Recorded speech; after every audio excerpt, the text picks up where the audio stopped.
All right, y'all, welcome back. What we're going to tie today, this is Bubble Wing Merger. This is exceptional pattern. I'm going to tie, what I'm tying today is in Blue Wing Olive. You can tie it in just a variation of colors. It's a great pattern to have in your box. This is what it should look like when we're done. I tie this anywhere from a 14 to an 18. I have a 14 in the vise today. It just shows up better on video. The thread that we're using today, this is a 8/0 in brown. So we're going to come in just about even with the hook point. Get us a good tie-in. I'll go ahead and clean that out. I used this pattern last October in a fly fishing tournament and did pretty good. I figured I'm fishing it again this year. I might as well go ahead and tie up a few. We're going to work our thread down into the bend. At this point, we're going to stop real quick. And if you haven't subscribed, go ahead and click the subscribe button and turn on that bell icon. That way you guys get notified when I upload new stuff, which should start happening pretty regular again now that work's slowed down a little bit. I'm going to come in. I'm going to take, excuse me, I'm going to take anywhere from 4 to 6 strands of pheasant tail. I'm going to measure my tail down. It's going to go from the hook shank down to almost the tip of the hook in this curved hook. I'm going to measure out one more time. We're going to run our thread back up. We're going to catch this in at our original tie-in point. Loose wrap. Take a look at it. That's a little bit long for me. A little bit shorter than there's where I want to be. So let's take a look at that. Here, we'll just go ahead and pull them. There we go. Then we're going to hold those tips, work your way back down into the bend. Thread back up to original tie-in point.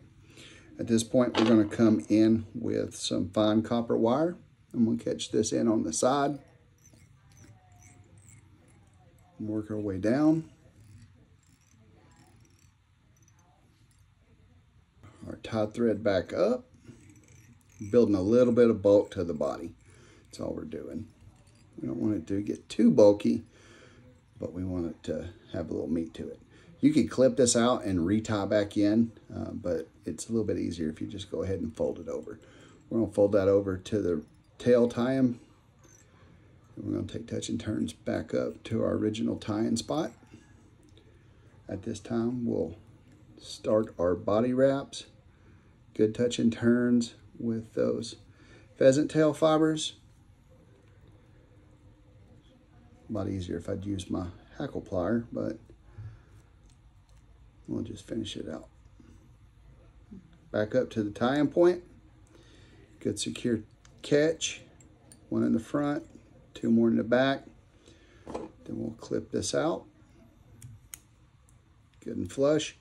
Now we're going to take our copper wire and we're going to counter wrap and open spiral turns all the way to our original tie-in point.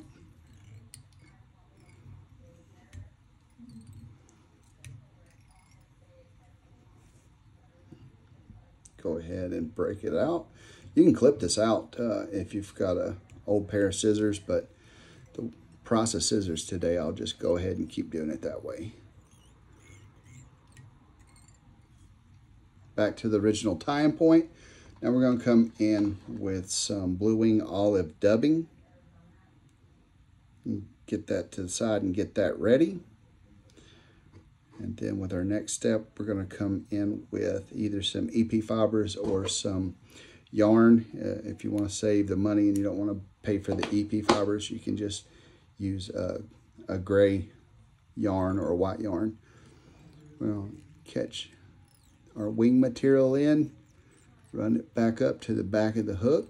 Right there. We're going to go back to our original tie-in point. I'm going to go up onto the body just a little bit.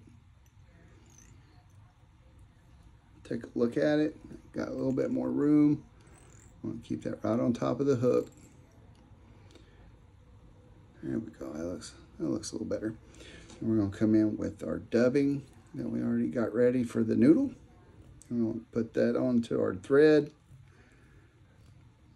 Just a nice thin noodle. Don't need to be too much on this. Just a little color contrast. One good loop.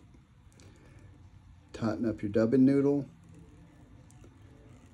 And then you're going to stop about 2 hook eyes to the back of your hook eye. Go through that a couple times and get that prominent thorax buildup. Take a look at it. Looks pretty good. Now we're going to come in with our hackle. What I'm using today, this is a white, and I'm tying on a 16, but this hackle is actually I'm tying on a 14, and this hackle is sized to a 16. I like for the hackle on this to be a little bit smaller. I'll come in just a good clean tie-in point by stripping those feathers off. Catch it in on the side. Work our way up and then back. Take a couple turns. You don't need but maybe 1 or 2 turns here. We don't want this to be a full-on collar. We're going to catch it in the front, in the back. We're going to pull everything to the back, and then we're going to wrap back into it. If you got a couple stragglers, don't worry about them. They'll go away in a second. There we go.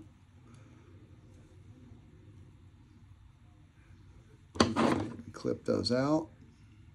That way they don't get in our way. We're going to push all these down. Try to keep it even on both sides. We're going to come in with our bodkin. Catch that wing. We're going to kind of measure off where we're at. Get an idea. Now, I'm going to split these. Go 50-50 on both sides. They're as close as you can get it. Now with the side that's closest to you guys, I'm going to do the same thing again, except I'm going to make a little cross pattern across the top. Nice loose wrap. Going to pull those. Get them set somewhere pretty close to where I like it. Good secure wrap.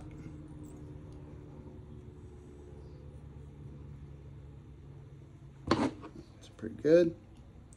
I'll come in and clip those out. And I'll do the same thing on my side. Take that bobbin, make you a little X pattern across the top. Try not to let them bleed into each other. Loose wrap.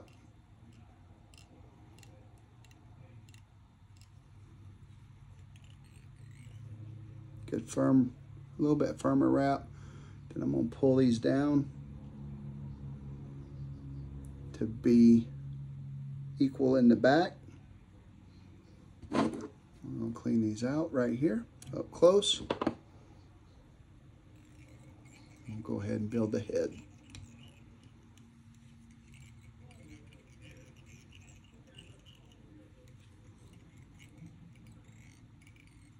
That's getting pretty close to where I want the head to be.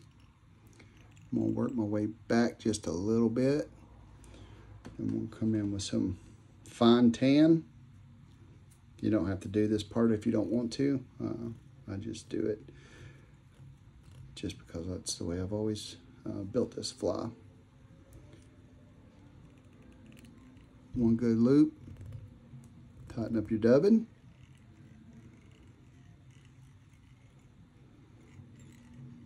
It's a bad wrap right there. If it don't look right, don't be afraid to slow down. Ain't no point in rushing.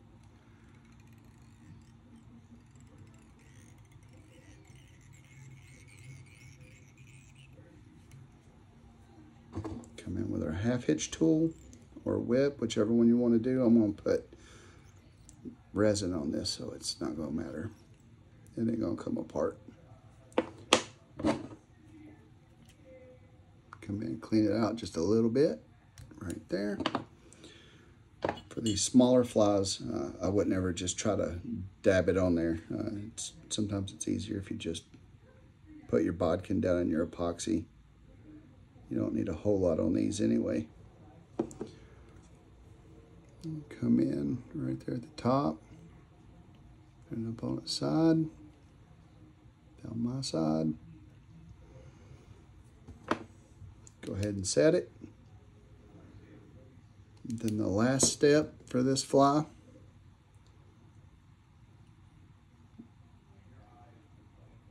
make sure everything stayed where it's supposed to.